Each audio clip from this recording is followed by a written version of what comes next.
शिवपुर नाम का एक छोटा सा गांव था। यहाँ के लोग सालों से अपने शांत माहौल, अच्छे और सीधे साधे सरल जीवन शैली के लिए जाने जाते थे। लेकिन बीते कुछ समय में इस क्षेत्र में मौसम का मिजाज तेजी से बदलने लगा था। गर्मी असहनीय होती जा रही थी और फसलें सूखने लगी थीं। सभी लोग गर्मी से बेहाल थे। फिर भी गांव के लोग एक दूसरे की मदद करते हुए जीवन चलाने की कोशिश करते।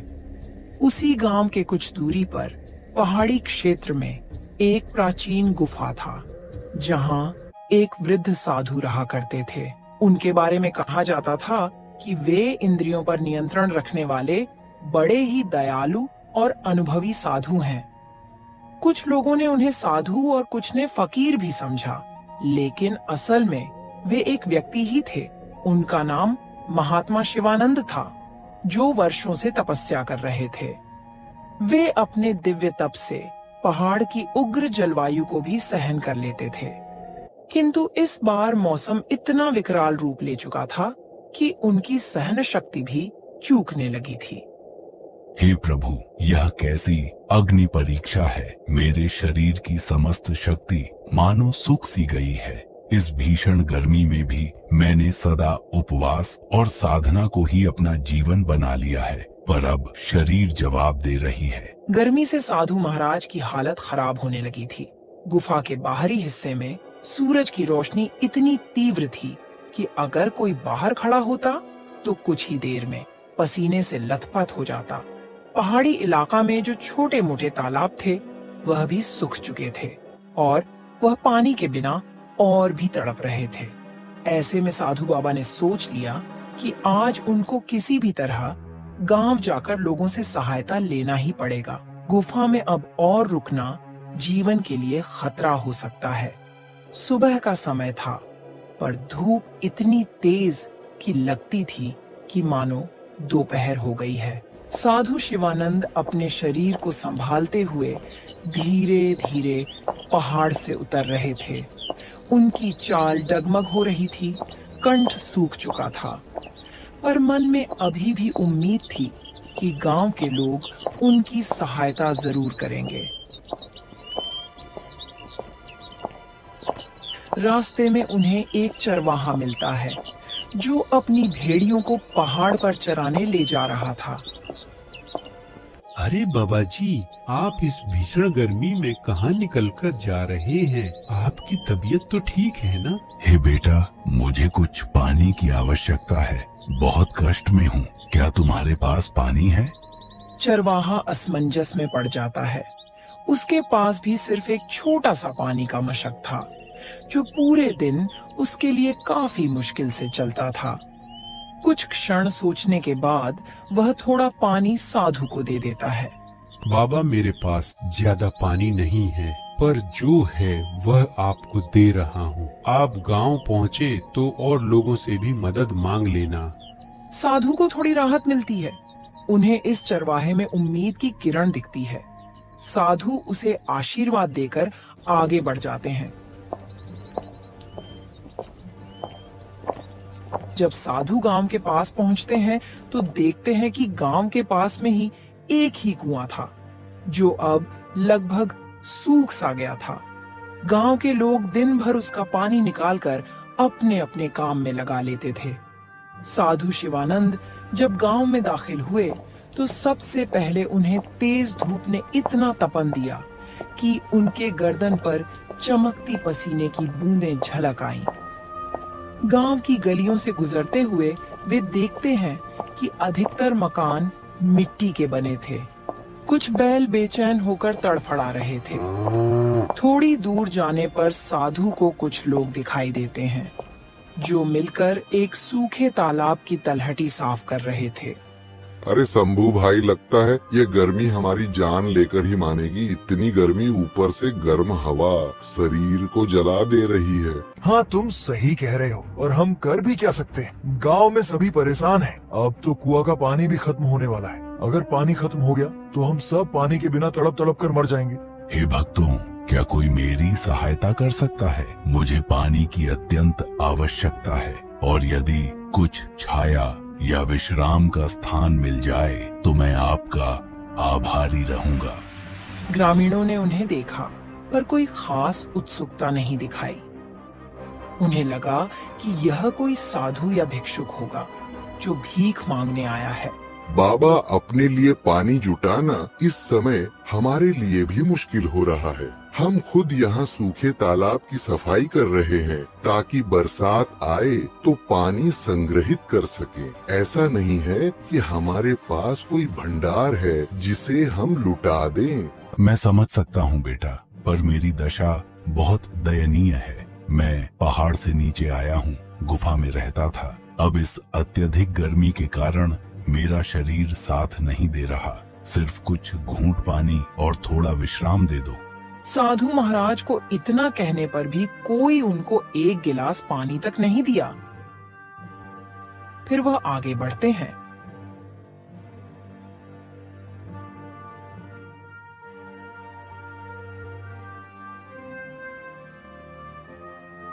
गर्मी से बेहाल मजबूर वह गांव के चौपाल पे जाते हैं जहां लोग इकट्ठे होकर बैठते थे। चौपाल के बीच में एक बड़ा वृक्ष था जिसकी छाया ही कुछ राहत देती थी। साधु उसी छाया की ओर बढ़े, लेकिन वहां पहले से ही कुछ लोग बैठे थे और गर्मी से बचने की कोशिश कर रहे थे। बच्चों, मुझे कुछ समय के लिए इस छाया में बैठने दीजिए और हो सके तो एक लोटा पानी दे दो। मुझे बहुत जोर की प्यास लगी है। चौपाल पर बैठे व्यक्ति बाबा का मजाक बनाते हुए बोलते हैं, बाबा, पानी की किल्लत सबको है, फिर भी अगर आपको बैठना है तो किसी कोने में बैठ जाएं, लेकिन हमसे ज्यादा उम्मीद न रखिए। फिर भी आप तो साधु हैं, आपको पानी की क्या जरूरत? आप तपस्या कीजिए। आपको तो भगवान पहले ही इतनी शक्ति दिए हुए है कि आपको पानी की क्या जरूरत? साधु जी शर्मिंदा होकर धीरे से कोने में बैठ गए। वह अत्यधिक थकान महसूस कर रहे थे। उन्हें आशा थी कि शायद कोई और उनको पहचान लेगा या मदद करेगा, लेकिन गांव वालों के बीच एक अजीब तरह का अविश्वास लग रहा था। उन्हें लगा कि साधु धोखा देने आया है या कुछ मांगने आया है जिसे वे पूरा नहीं कर पाएंगे। कुछ देर बाद गांव का मुखिया वहां आता है। वह एक तगड़ा ऊंचे कद का व्यक्ति था, चेहरे पर रोबीला भाव और आंखों में कड़ापन। उसका नाम था भगवंत सिंह।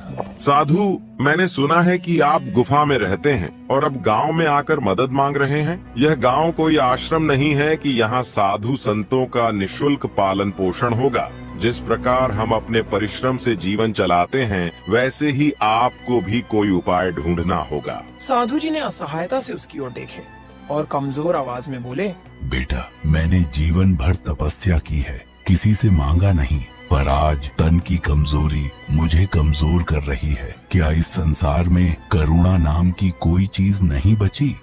कुछ लोगों में हलचल हुई, पर अधिकांश ने मुखिया के क्रूर स्वभाव को देखते हुए कुछ कहने की हिम्मत नहीं की। गांव में कई परिवार थे जो पहले काफी मेहमान नवाज माने जाते थे, पर आजकल पानी और भोजन की कमी ने सबको कठोर बना दिया था। बारिश न होने से फसलें सूख चुकी थीं, कुएं का पानी भी कम हो चुका था और नदियां कहीं दूर सूख चुकी थीं। जीने के लिए लोग दिन रात संघर्ष कर रहे थे। घर के अंदर एक बुजुर्ग महिला अपनी पोता को पंखा डोला रही थी। उसे तेज बुखार था। साधु जब गांव में घूम घूम कर लोगों से मदद मांग रहे थे, तब उन्हें कई मकानों से क्रूर भाषा का प्रयोग मिला। कुछ जगहों पर मना कर दिया गया तो कहीं उन्हें डांट फटकार सुननी पड़ी। यह सब देखकर साधु के हृदय में बड़ा दुख हुआ। वे सोचने लगे, क्या यही मनुष्यता है? क्या सच में लोग इतने स्वार्थी हो गए हैं कि किसी की सहायता करने में असमर्थ हैं? गर्मी अपना रौद्र रूप ले रही थी। जमीन तप रही थी, हवा गर्म लपटों की तरह चल रही थी। गांव के पशु पक्षी तक तड़प रहे थे। साधु के पैरों में छाले पड़ चुके थे। साधु बाबा ने गांव के बगल में एक छोटा सा बगीचा में जाते हैं। साधु को लगा कि वहां कम से कम छाया तो मिलेगी। वे वहां चले गए।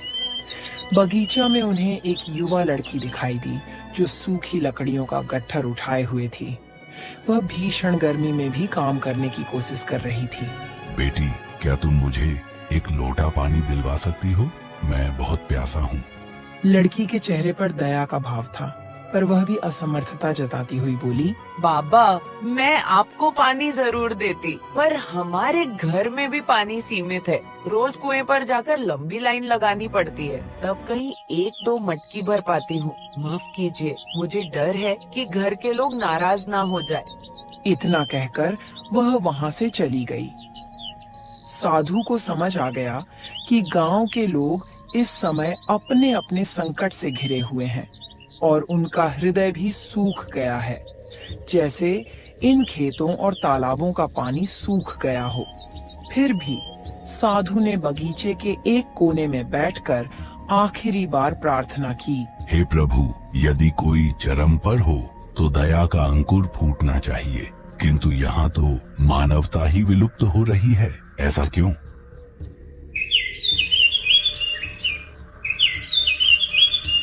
अगले कुछ दिन साधु के लिए कठिन साबित हुए।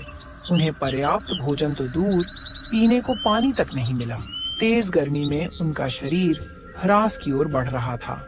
एक दिन दोपहर को जब सूरज आसमान के ठीक ऊपर था और किरणें मानो आग बरसा रही थीं, तब साधु बेहोश होकर गिर पड़े। गांव वाले इकट्ठा हुए, लेकिन उस वक्त भी उनमें कोई उत्साह या करुणा नहीं थी। मुखिया भगवंत सिंह भी पहुंचा और साधु को देखते ही बोला, इन्हें उठाकर छाया में कर दो, नहीं तो ये मर जाएंगे तो आगे और झंझट खड़ी हो जाएगी। अरे छोड़ो ना, मर भी गए तो क्या फर्क पड़ेगा? एक साधु ही तो है। हम सबको अपनी रोजी रोटी और पानी का जुगाड़ करना है, इनके लिए कौन वक्त बर्बाद करे। चलो चलो भाई, अपने अपने काम में लग जाओ। कुछ ही देर में साधु को थोड़ा होश आया। उन्होंने धीमी सी सांस ली और बोलने की कोशिश की, लेकिन शब्द उनके कंठ में अटक गए। साधु को लगा कि अब उनका अंत समय आ गया है। कमजोरी इतनी बढ़ चुकी थी कि उनका शरीर कांप रहा था। उनकी आंखों से आंसू बह निकले।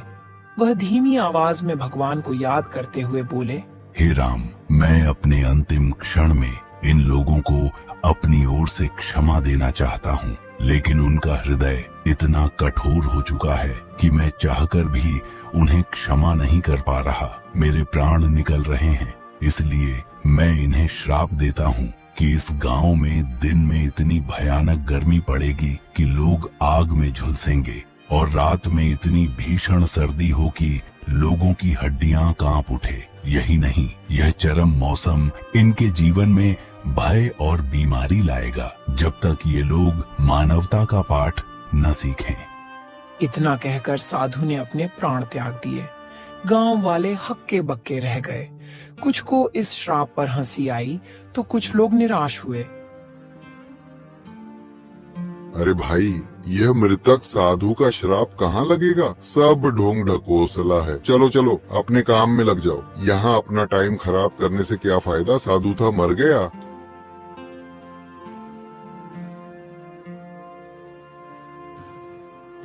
साधु की मृत्यु के 1-2 दिन बाद ही मौसम ने अपना विकराल रूप दिखाना शुरू कर दिया।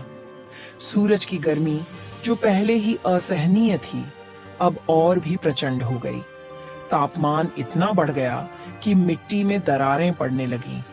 पशु पक्षियों के लिए जीवन और भी कठिन हो गया। दिन में लूह चलती, जिसके थपेड़े मानो शरीर को झुलसा देती थी।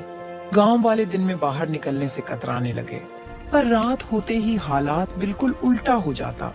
ठंडी हवाएं चलती, लेकिन यह ठंडक सुखद नहीं, बल्कि हाड़ कपा देने वाली थी। लोगों को समझ ही नहीं आता कि इतनी उग्र गर्मी के बाद अचानक इतनी भयंकर ठंड कैसे हो सकती है। अरे शंभू भाई, मौसम का मिजाज कुछ समझ नहीं आ रहा। ये कैसा मौसम हो गया जो दिन को तेज गर्मी और रात को हाड़ कपाने वाली ठंडी पड़ रही है? ऐसा तो मैंने अपने जीवन में पहली बार देख रहा हूँ। हाँ, तुम सही कह रहे हो। मुझे भी कुछ समझ नहीं आ रहा है कि यह क्या बला है। अब तो लोगों की तबीयत भी खराब होने लगी है और बच्चों को निमोनिया होने लगी और बुजुर्ग मरने लगे हैं। इस चरम मौसम ने गांव के स्वास्थ्य तंत्र को तहस नहस कर दिया।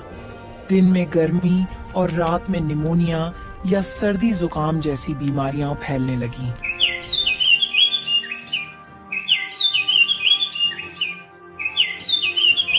मुखिया भगवंत सिंह ने महसूस किया, हालात हाथ से निकल रहे हैं। दिन के समय कोई खेतों में काम नहीं कर पा रहा, फसलें जल रही हैं, पशु मर रहे हैं, पीने का पानी कम हो रहा है और रात में लोग कांप कांप कर सो नहीं पा रहे। बीमारियां फैल रही हैं, बच्चे बुखार से तप रहे हैं और बूढ़े मर रहे हैं। यह एक मुसीबत है। मुझे इस पर जल्दी कोई फैसला लेना होगा।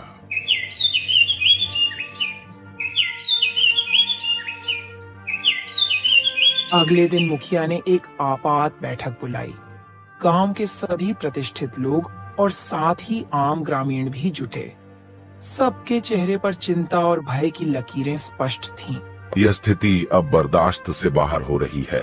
दिन में हम जलते हैं, रात में ठिठुरते हैं। गांव के कई बच्चे और बुजुर्ग बीमार पड़ चुके हैं। अगर यह ऐसे ही चलता रहा तो हमारा गांव उजड़ जाएगा। मुझे लगता है कि यह सब उस साधु के श्राप का नतीजा है। भीड़ में हलचल हुई। कुछ लोग पहले मानने को तैयार नहीं थे कि श्राप जैसी कोई चीज होती है। अरे मुखिया जी, आप भी क्या उस मामूली साधु के श्राप के चक्कर में पड़े हैं? श्राप नाम का कोई चीज नहीं होती। यह सब ढकोसला होता है लोगों को डराने के लिए। मुखिया जी, हमने उन साधु के साथ अच्छा व्यवहार नहीं किया। वह बेचारा गुफा से चलकर आए थे, पर हमने उन्हें पानी तक नहीं दिया। वह हमारे सामने तड़पता रह गए और हम देखते रहे। हमें अवश्य ही उसका प्रायश्चित करना चाहिए। अगर सच में साधु का श्राप हम आम गांव वालों को लगा है तो हम इसका प्रायश्चित करेंगे, लेकिन अब उस साधु की मृत्यु हो चुकी है। हम कैसे प्रायश्चित करेंगे? क्या अब और कोई उपाय नहीं है जिससे हम इस श्राप से मुक्ति पा सके? किसी को समझ नहीं आता कि अब वह क्या करे।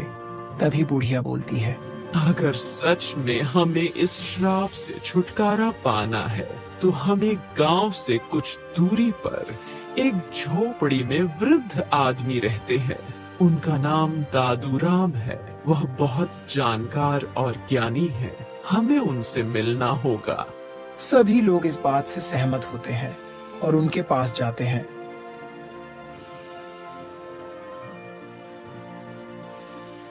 वहां जाकर उनको सारी बात बताते हैं। तब दादूराम बोलते हैं, बेटा, मैं उस साधु बाबा को जानता था। वर्षों से सुना था कि वे अपनी तपस्या से अनेक लोगों को लाभ पहुंचा चुके। उनका मन सदा शांत और दयालु था। उनके श्राप का कारण तुम्हारी क्रूरता है। अगर तुम लोग उस क्रूरता का प्रायश्चित करना चाहते हो तो हमें सबसे पहले उनके पार्थिव शरीर को ढूंढकर उनका विधिवत अंतिम संस्कार करना होगा। सुनने में आया है कि वह बगीचा में ही अपने प्राण त्याग दिए थे। लोग उनके बात से सहमत हुए। हाँ, यही उचित होगा। लेकिन क्या इससे सचमुच श्राप समाप्त हो जाएगा? श्राप तभी समाप्त होगा जब हमारी हृदय से मनुष्यत्व लौट आएगा। हमें दयालु और परोपकारी बनना होगा। दूसरों की मदद करने की शपथ लेनी होगी। तभी उनका अशांत आत्मा को शांति मिलेगी और हो सकता है कि परमात्मा हमारी सहायता करे। गांव के लोग एकजुट होकर बगीचा में पहुँचे जहां साधु का पार्थिव शरीर पड़ा हुआ था। भीषण गर्मी के कारण कुछ ही दिनों में स्थिति दयनीय हो चुकी थी, लेकिन लोगों ने हिम्मत करके शरीर को परंपरा के अनुसार अंतिम संस्कार किया।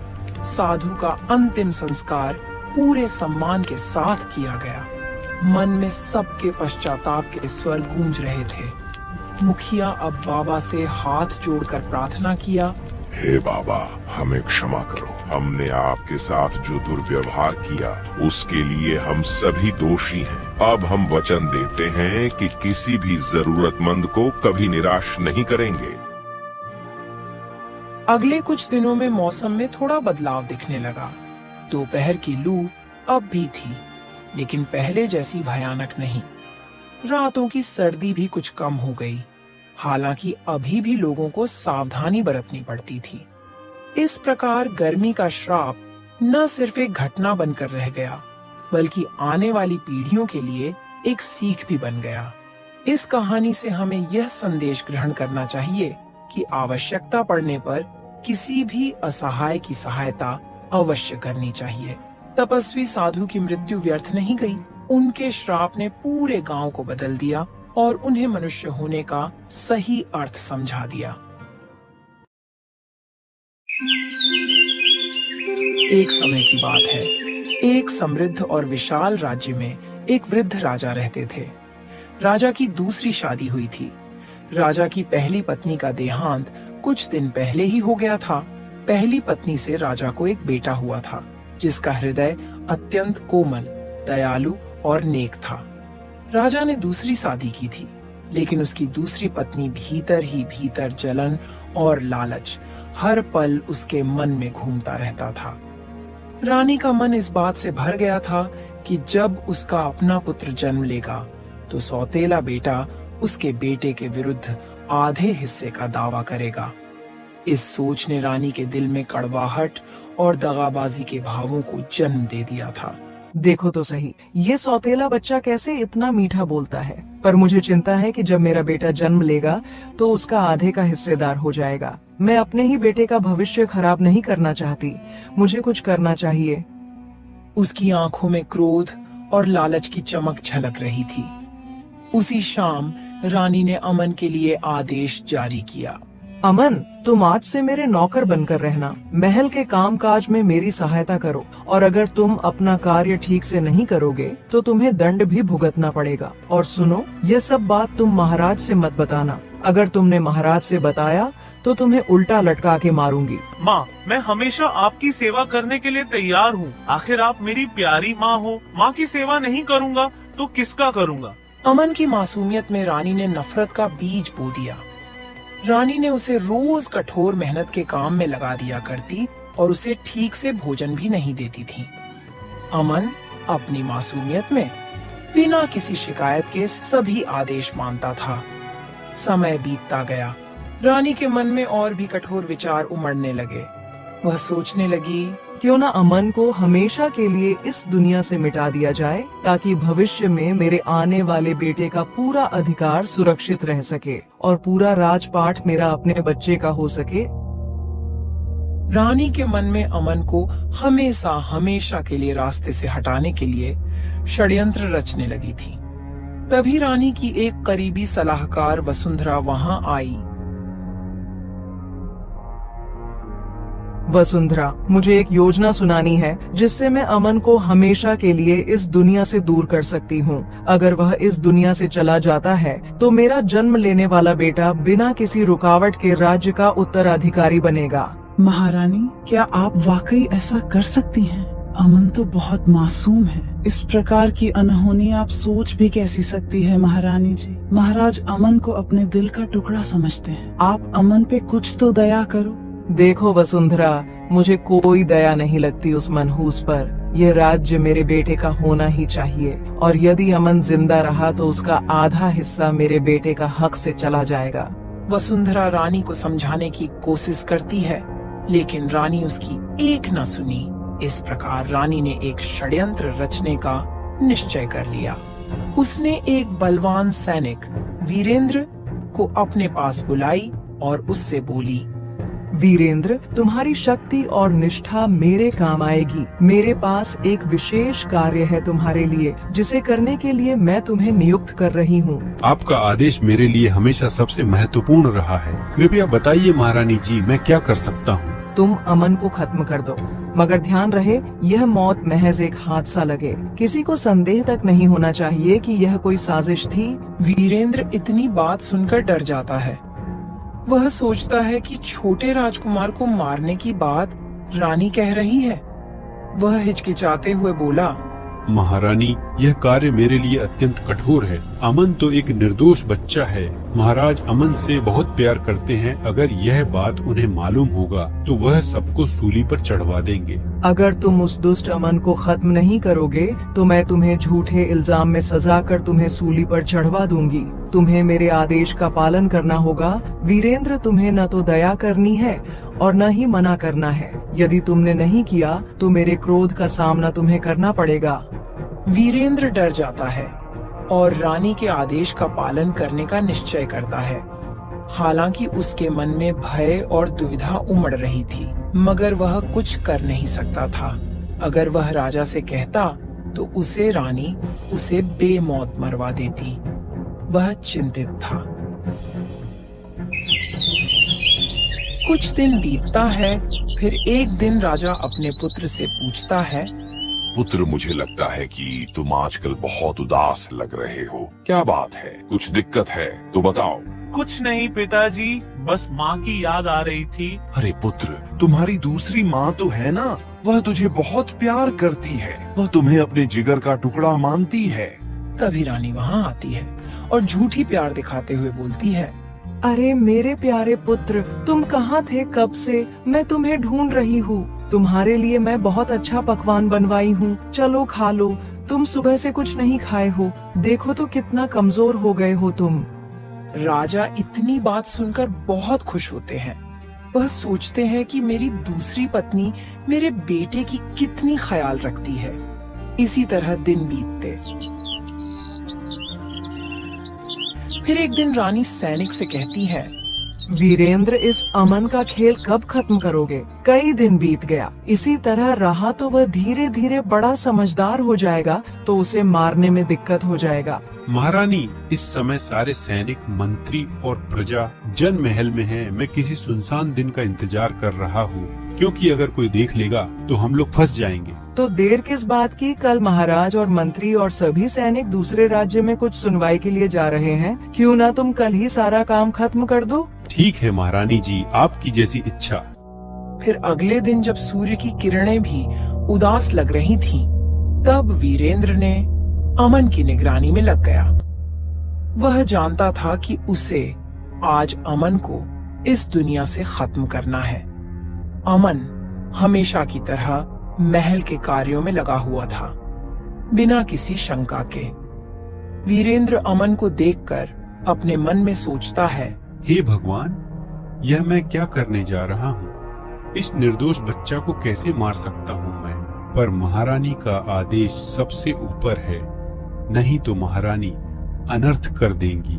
उसकी आंखों में भी झलक रही थी अपराध बोध की चमक, परंतु उसने अपने कर्तव्य को निभाने का निर्णय किया था। धीरे धीरे वीरेंद्र ने अमन के पास जाकर उसे अकेले ले जाने का बहाना बनाया। छोटे महाराज, मुझे महल के बाहर कुछ जरूरी काम के लिए जाना है और आपको भी हमारे साथ चलना होगा। मेरे साथ चलो, मैं आपको कुछ रोचक जगह दिखाने ले जाऊंगा। ठीक है, मैं चलूंगा, पर पहले माँ से इजाजत तो ले लूं, नहीं तो वो बहुत गुस्सा होंगी, क्योंकि वो मुझसे बहुत प्यार करती हैं। उनके इजाजत के बिना मैं कहीं नहीं जा सकता। इतनी बात सुनकर सैनिक का दिल पसीज जाता है, मगर वह रानी के खिलाफ भी नहीं जा सकता था।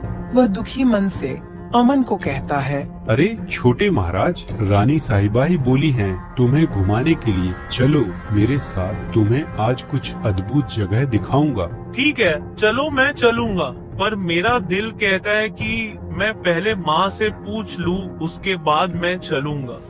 अमन तुरंत ही रानी के पास जाता है और पूछता है, माँ, वीरेंद्र सैनिक के साथ मैं घूमने जाना चाहता हूँ, क्या आपकी इजाजत है? हाँ, क्यों नहीं, तुम जाओ। जंगल में बहुत अनोखा अनोखा दृश्य देखने को मिलेगा। तुम जाओ, तुम्हें बहुत अच्छा लगेगा। लेकिन माँ, मुझे पता नहीं क्यों बहुत घबराहट हो रही है। लगता है कुछ अनहोनी होने वाला है। अरे नहीं बेटा, यह सब तुम्हारा वहम है। तुम पहली बार जंगल का सैर करने जा रहे हो, इसीलिए तुम घबरा रहे हो। तुम निश्चिंत होकर जाओ और फिर मेरा आशीर्वाद तुम्हारे साथ है। रानी की बात सुनकर अमन खुशी खुशी सैनिक के साथ चला जाता है। तभी रानी मन ही मन सोचने लगती है, जा जा अमन के बच्चे, आज तेरा खेल खत्म। अब से मेरे आने वाले बच्चे का सारा राजपाट होगा। दोनों महल से बाहर निकलते हैं और एक सुनसान रास्ते पर चल पड़ते हैं।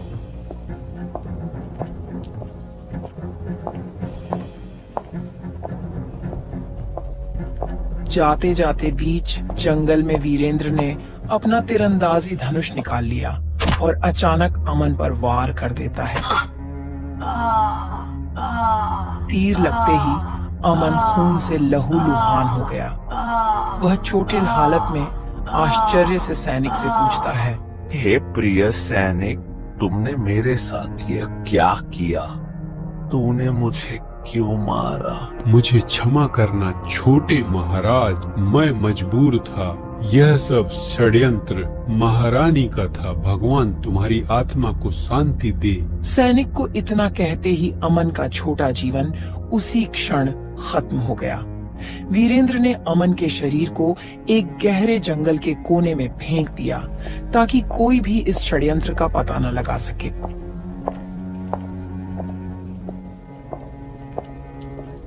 जंगल की गहराई में जहां प्रकृति की शांति विराजमान थी, उसी समय एक साधु अपनी तपस्या में लीन होकर चलते हुए रास्ते से गुजर रहे थे। साधु का नाम ज्ञानानंद था। चलते चलते उसने उस सुनसान मार्ग पर एक निर्जीव सा दृश्य देखा। वहां एक बच्चा पड़ा हुआ था जिसकी हालत दयनीय थी। हे भगवान, यह बच्चा तो बेहद दुखद और खून से लहूलुहान अवस्था में है। ज्ञानानंद ने तुरंत बच्चे के पास जाकर उसका निरीक्षण किया। उसने देखा कि बच्चे के शरीर पर गहरी चोटें थीं, परंतु उसकी सांसें अभी भी चल रही थीं। ज्ञानानंद ने बच्चे को धीरे धीरे उठाया और अपने कुटिया में लेकर आए।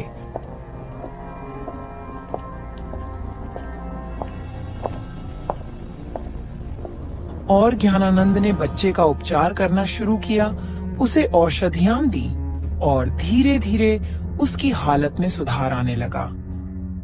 बच्चे ने ज्ञानानंद की गोद में अपना विश्वास जताया।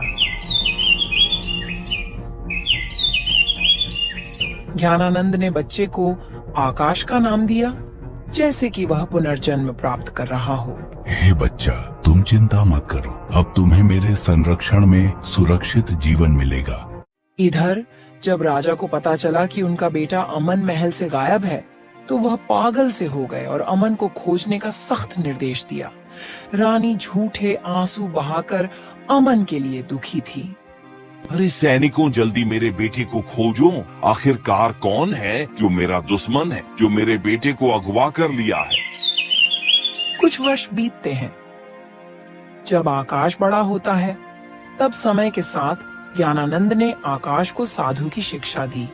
आकाश ने कठिन तपस्या और साधना से न केवल अपने शारीरिक घाव भर लिए, बल्कि अपने मन में ज्ञान और करुणा की ज्योति भी प्रज्वलित कर ली। आकाश अब न केवल एक साधु बन गया, बल्कि अपने अंदर वह दिव्य प्रकाश भी जागृत हुआ, जिसने उसके चारों ओर आशा का संचार कर दिया। राजमहल में समय का पहिया निरंतर घूमता रहा। राजा पहले से बूढ़े हो चुके थे और रानी को भी कोई संतान नहीं हुआ, जिस पर वह घमंड करती थी। अब रानी को भी चिंता सताने लगी थी। वह सोचती, मैंने अपने सौतेले बेटे को मरवाकर अच्छा नहीं किया। वह अपने माँ की तरह मुझे मानता था। आज कई वर्ष बीत गया, लेकिन मेरी कोई औलाद नहीं हुआ। अगर अमन रहता तो हमारे बुढ़ापे का सहारा होता। ये मैंने बहुत गलत किया, उसी का सजा भगवान मुझे दे रहे हैं, मुझे बिना औलाद बनाकर। अब रानी को पछतावा हो रहा था, परंतु अमन अब महल में नहीं था। राजा को भी अपने राज्य की चिंता सताने लगी। मुझे मेरे पुत्र का इंतजार है, परंतु मुझे कुछ भी नहीं मिल रहा। क्या ये सच है कि वह अब इस दुनिया में नहीं है? राजा की आवाज में निराशा और पीड़ा की झलक थी।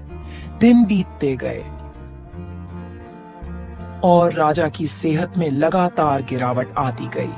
उनके मन में एक अनकही पीड़ा थी, जिसे समझना कठिन था। अंततः राजा की चिंता और बेचैनी उनके स्वास्थ्य पर भारी पड़ गई। राजा की स्वास्थ्य की हालत इतनी खराब हो गई कि एक दिन उन्होंने अपने प्राण त्याग दिए। महल में सभी शोक हो उठे। राजा का निधन एक गहरा घाव बनकर रह गया, परंतु यह किस्मत की मार थी जिसे कोई भी रोक नहीं सकता था। उसी क्षण ज्ञानानंद और आकाश, जो अब पूर्ण साधु बन चुके थे, भिक्षा मांगने महल के दरबार में पहुंचे।